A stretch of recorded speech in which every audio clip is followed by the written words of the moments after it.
新北市蘆洲警察分局一个交通分队的警员陈朝红，2006年咧执勤的时阵，去互一个无照驾驶、啉酒开车的女驾驶来弄断双脚，尾仔伊是甲正脚锯掉，才来保住一条命。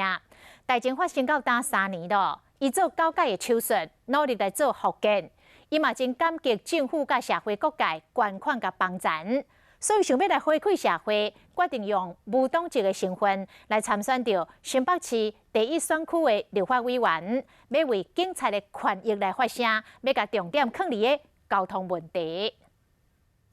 回顾2016年7月，当时蘆洲交通分队警员陈朝红在骑班的时阵，遭受啉酒开车无驾照女驾驶陈丽云弄到，伊的正腿被迫锯掉。 事后的处罚只是对他行为的惩罚，那事实上对被害人并没有多大的帮助。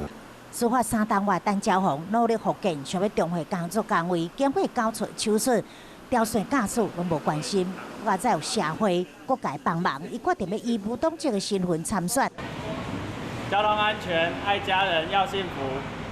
请支持陈朝红。 不过，伊无任何资源，只会当靠坐公车拜访选区内100多位的里长。 都会去拜访邻里长嘛，跟他们了解一下地方状况。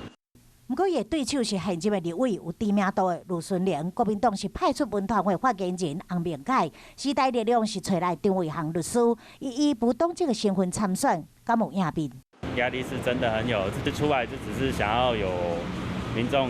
一样有多个选择。为了感谢各界的帮助，警员转战政坛，要伫警察的权益、甲交通安全教育议题发声。